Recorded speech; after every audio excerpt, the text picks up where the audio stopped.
Hi, I'm Rodney Beard, and welcome to our show. This is the Tennessee Tribune Forum, and we do it under the auspices of the Tennessee Tribune and our publisher, Mrs. Rosetta Miller Perry. We're so glad you joined us today. We really want to educate and inspire you. We really want you to be informed, and we really want you to get involved. As a codicil to that, I'm also president of the National Action Network here in Nashville, Tennessee, and I guess I'll be dealing with a lot of human rights issues. The symbol of justice for this country is called Lady Justice, and she's adorned with balance scales in the left hand and a double-edged sword in the right. The whole idea is that there is reason and justice that needs to be dealt with as well as punishment.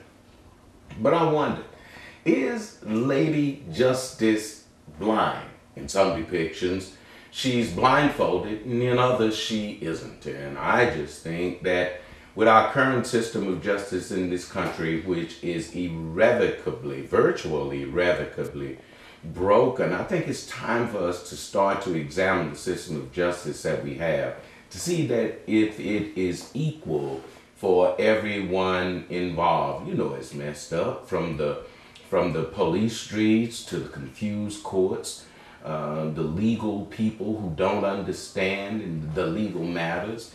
But at the end of the day, justice should work for all, black, white, brown, rich, or poor. But is that what we see happening? Here's another thing. When other states are trying to reduce crime and recidivism into prisons, it seems that our state is trying to increase those things.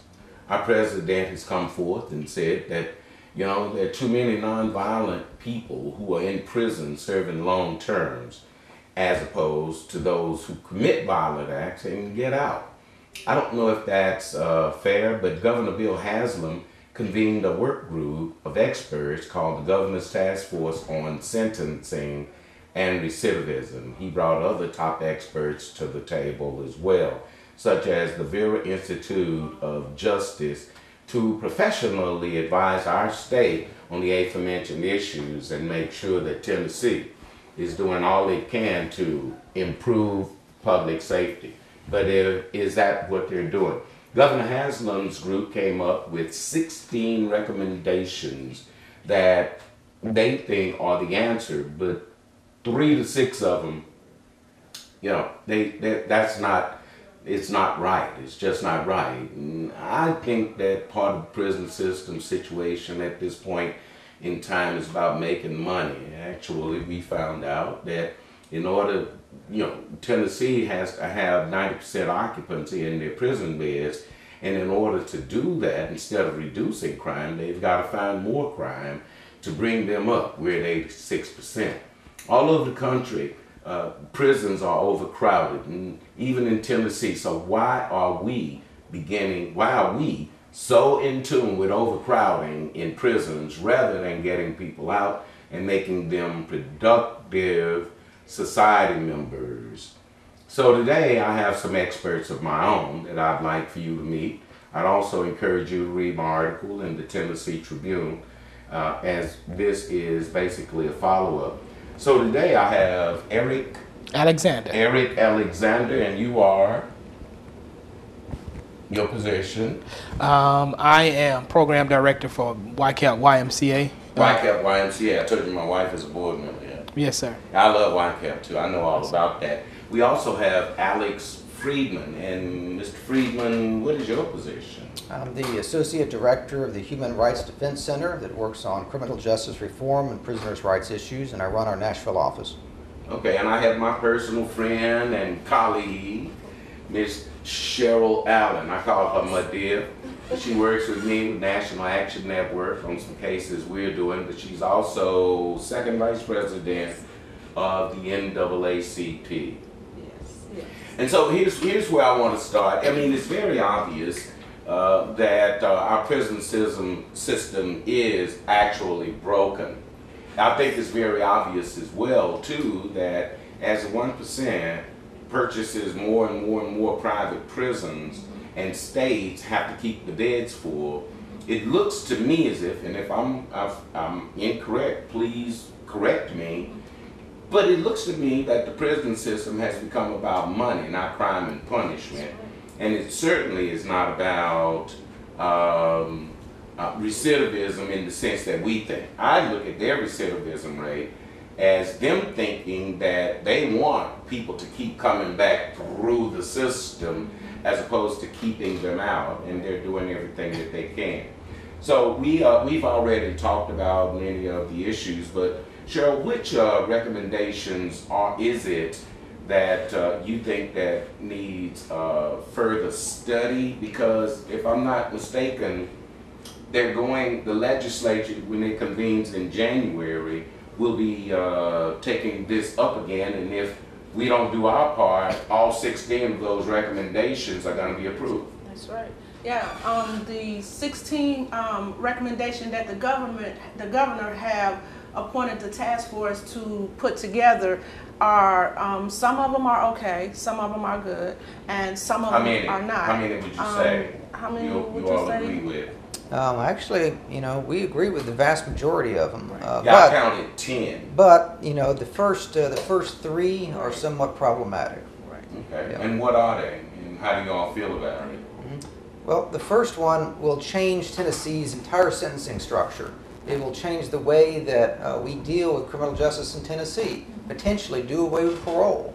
Potentially increase sentences. Do away? Yes, do away. No parole? No parole. Do away with parole and increase sentences extensively. It could do that. Or it could go another way.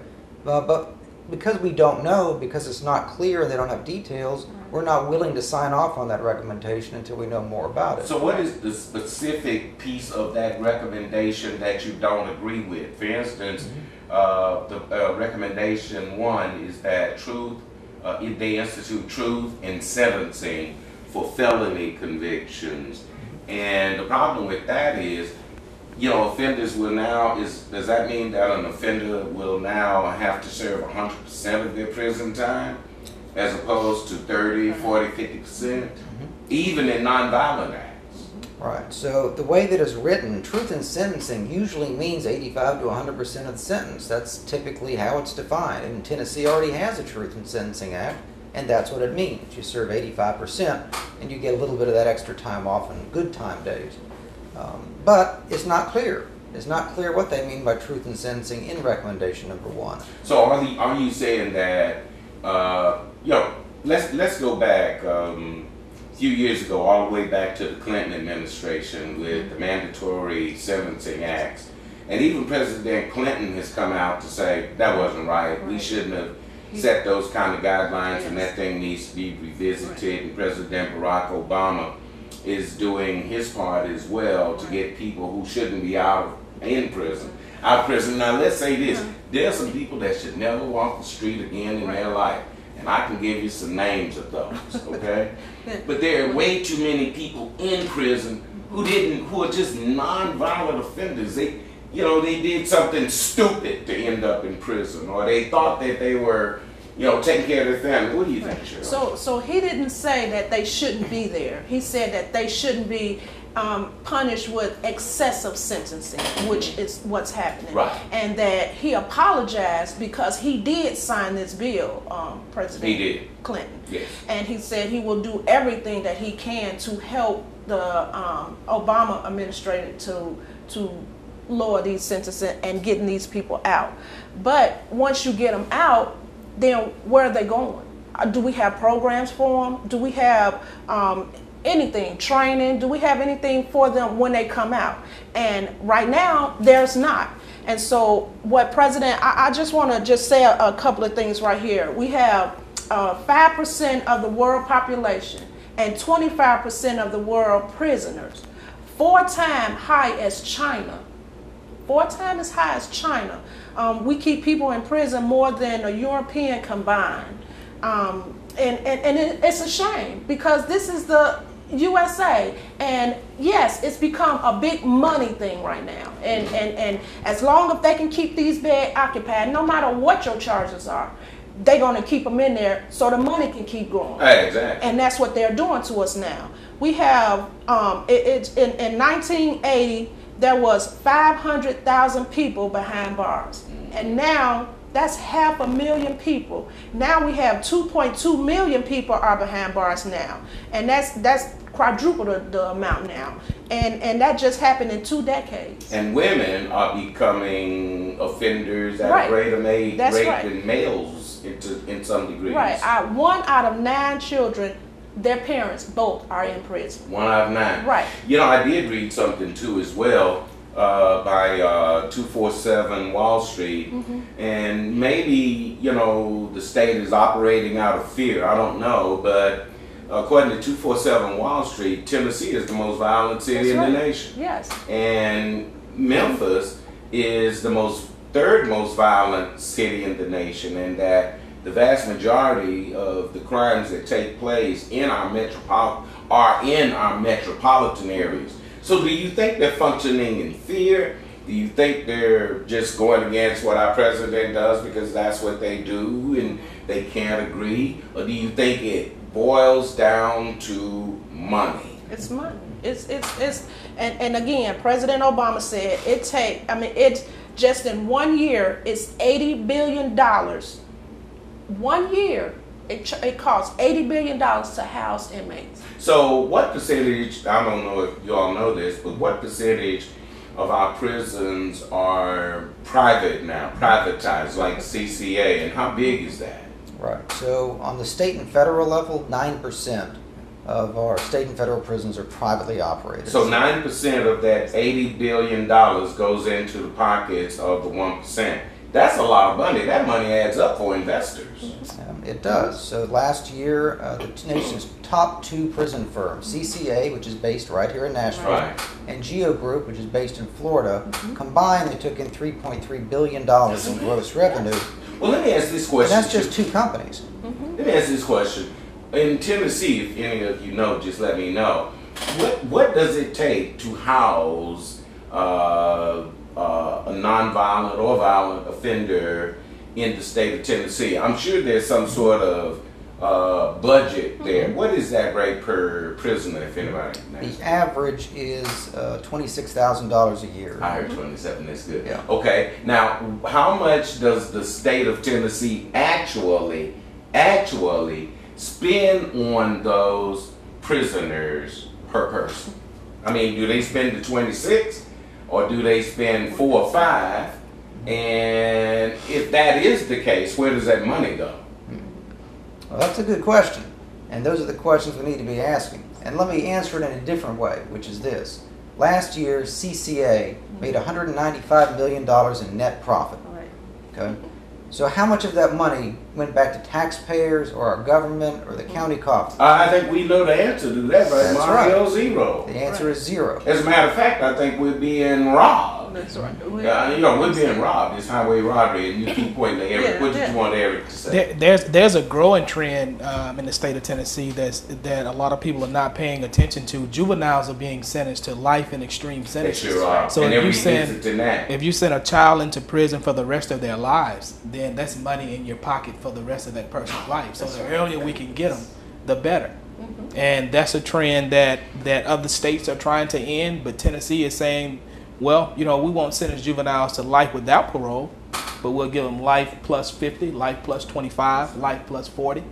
So it's essentially that child is spending their lives in prison. So that's another commodity in the pocket of CCA. And again, we have people that's in prison from 50 and older. 50-year-olds that's in prison, some of them, you have no threat from them. But they are the ones that they're making the most money out of, and they're not going to release them. So from 50 and older, the ones that's in prison, that's where the majority of their funding are coming from. So really what we're talking about here basically is mass incarceration. Of course, that term has become quite a buzzword now, and I think more and more people are getting on board to understand what it is. But it's not just for profit. Do you see it as a form of slavery? Well, they left from and my version and mine's alone is that they left from hanging us on the trees to crucifying us in the courtroom to just blatantly coming out and shooting us.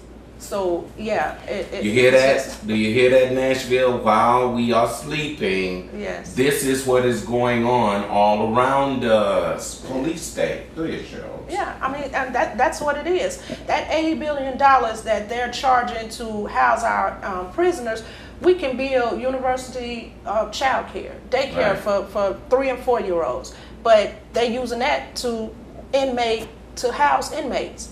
Well, I think that in America now, particularly with prison system, and we're going to do a show on DCS. It's just a matter of trafficking in Yes. people right now for profit. That is. Trafficking people for profit. Yes, that's exactly what it Okay, is. let's go to the next recommendation. Recommendation 2 is to enhance for third drug trafficking offenders and third subsequent aggravated burglary offenders. Now, the problem with that is the recommendation would be considered the three strikes, you're out. And what it actually means as well is misdemeanors become felonies. They become sentenced as felonies. Right. Anybody want to address that? Well, if you're looking to brand a person and keep them a part of the system, then the sentencing laws have to be set up in a way that does that, in a way that society doesn't see what's really happening. Right. So if we can take a person who's committing a misdemeanor offense, and let's say that person comes from an impoverished background, and those misdemeanor offenses sometimes are the way that that person makes a living for themselves and their family. Now with 3 strikes, you're out. Now that person is in the So system. they're saying lock them up and throw away the key for nonviolent offenses. Right. Give them federal time instead of state time. Right. And keep those beds filled so that maybe in a couple of years, instead of it being an $80 billion industry, That's right. it could be a $160 billion industry. And people who invest in it, I mean, there are all kinds of celebrities that invest in it, and Yes. business Yes. people. I'm not going to call any names, Yes. but many of them that you already know. Yes. And I wonder if they know how it is when they invest their monies with these hedge funds and all of these other things. Do they really understand the catastrophic nature of trafficking in people? And is there some sort of, oh my goodness, I mean, where's your conscience when you are part of keeping people imprisoned who shouldn't be in prison? Does that make sense? Not at all. Or more importantly, why would we be allowing corporations to lock run people prisons. up for the purpose of generating corporate profit? And I did want to address one thing when you mentioned, the system being like slavery. The 13th Amendment is very clear. 13th Amendment of the Constitution, very clear. It did not abolish slavery. All you have to do is read it. It restricted slavery, and it made an exception for slavery. So this is an exception. It is. This is an exception for slavery. Did you hear that? This is an exception for slavery because slavery was not abolished. And now we're tolerating it all over again. Is that a correct assumption? That's We are a correct literally statement. tolerating it modern Yeah. day. See, and right here is President Obama also said of African American and Latinos make up 30% of our population. 30% of our population, and make up 60% of our inmates. About 1 and 30% of African Americans, and 1 out of 88% are Latinos. And that's what's in our prison. That's Right. the majority of them. We have, among white men, there's 1 out of 214. That's the bottom line. I mean, that's it. So the prison system, private prison systems have a ready-made market. They have a That's niche. It's called blacks and browns, and now women as well. That's right. Yep, that's Well, right. You started off by saying, is the system, is Lady Justice blind? And I think the more important question is Lady Justice colorblind? And the answer is no. That's good. I wish I had thought to say that. It looks like she's colorblind. Right. And I wonder if she's blind at all anymore. I think that now in the system of justice that we have, and it being all about money, That's right. and incarceration and slavery, I think it's a pretty clear-cut situation that we're dealing with when it comes to social justice and the criminal justice system. You know, I mean, we said that, you know, Lady Justice is blindfolded in one depiction and not blindfolded in the other. But the whole idea is for us to believe and know that justice is blind. I don't think justice is blind anymore. I think if justice is blind, it's only because justice has dollar signs in their eyes. Yes. Dollar signs. This isn't about justice. This is about somebody getting paid. What was the comment that you wanted to make, Alex? I think a lot of the emphasis people are looking at right now is at nonviolent crime. And so this are, nonviolent drug offenders, nonviolent property offenders. But a lot of our prison system is made up of violent offenders. We can't ignore that. That's the fact. I said that in the beginning. Mm-hmm. There's some people that don't need to be walking around. That's right. But tell me about what a violent offender is, what it could be, and how it is not classified properly. Well, it depends, because there's a huge range when you talk about violence. People think about, murders and rapes and, carjackings, but those are actually a very small part of people who are serving time in prison. The most violent offenders are there for assault or aggravated assault, getting in fights, beating somebody up. Now, could aggravated assault be something of, even though it's violent, but not serious enough for somebody to be locked up for 65 years?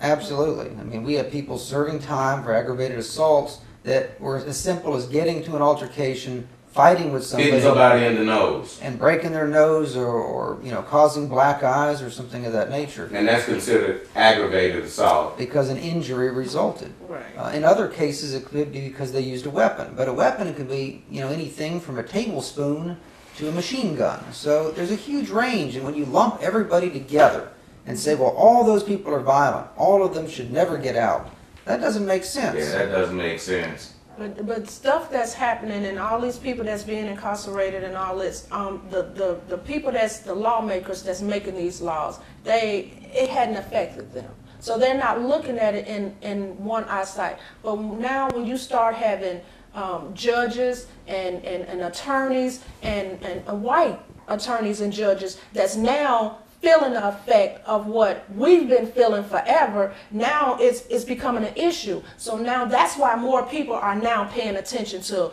mass incarceration and over sentencing. And I went to I had never heard anything about it like this. Right. And I went to a forum during the mayoral election at a Jewish church. And I'm wondering how come black churches aren't addressing this situation more and more and more if we're making up the vast majority of the prison population. Why are we talking about it? I think that, in the black churches a lot of times until it affects them, it's not an issue.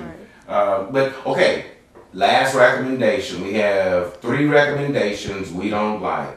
Recommendation 1, truth in sentencing. Recommendation 2, enhanced sentences for third drug trafficking offenders. And recommendation 3, enhanced sentences for repeat domestic violent offenders. Once again, the problem there is what was a misdemeanor became a felony. And I don't know about domestic violence. I don't know. I don't think nobody ought to hit nobody, especially spouses or lovers or things of that nature. But the issue is that Tennessee is enhancing this sentencing guideline. Once again, it seems that it's all for the purpose of somebody being paid. Right. For instance, when those situations occur, they're saving state funds for the 1%. Does that not sound like a proper assertion on my? In other words, the more people in the system, it doesn't matter what it is they do. The more people in the system, I can holler at my wife and be considered, a violent act. And so at the end of the day, at the end of the day, based on these 3 recommendations, and we don't have time to get into the other 3 that are questionable, this scourge of mass incarceration is definitely the newest form of slavery in America. Comment. Yes, this is a new form of slavery in America, especially when you're dealing with communities who are already poor and broken down. We've become a society who are more punitive, and we focus very, very rarely on true rehabilitation. We punish for the means of making money, and rehabilitation is not a part of the equation anymore. Well, it can't be if you're going to make money. Right. Alex? There's no doubt that we have monetized virtually every aspect of our justice system, and that when people are locked up, some people are making money. It's either directly through companies like CCA or Geo Group, they get paid to lock people up, or it's more jobs in the criminal justice system, or it's political capital for politicians who make these laws.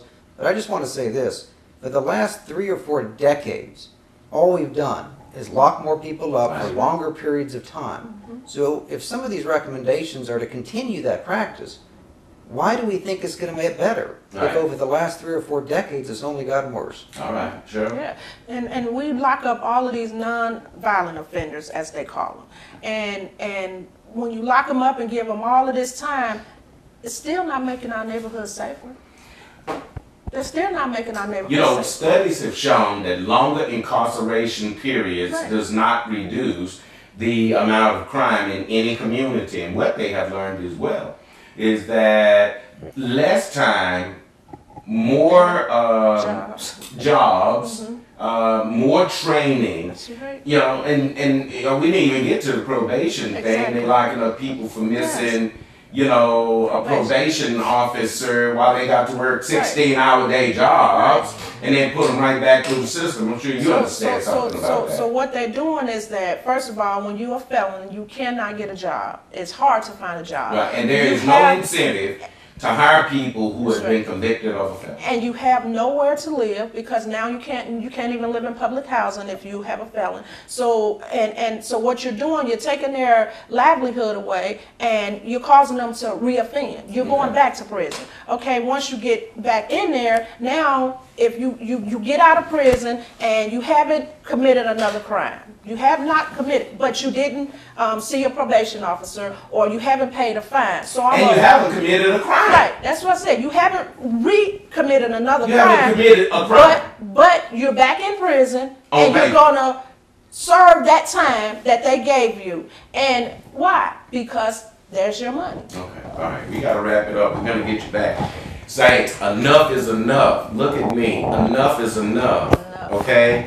Money talks, but you need to get your hips walking to your legislature, your senators, your representatives. You need to get your hips to walk and protest or speak out, but do something. Because if you don't, before you know it, this crooked system is going to be on your front step. God bless you. I'm Rodney Beard, Senior Pastor of the Leavenworth Community Church, President of the National Action Network, serving here with Mrs. Rosetta Miller Perry. Come to our church, Leavenworth Community Church, 2304 Hobson Pike, Antioch, Tennessee. Call me, or come see me.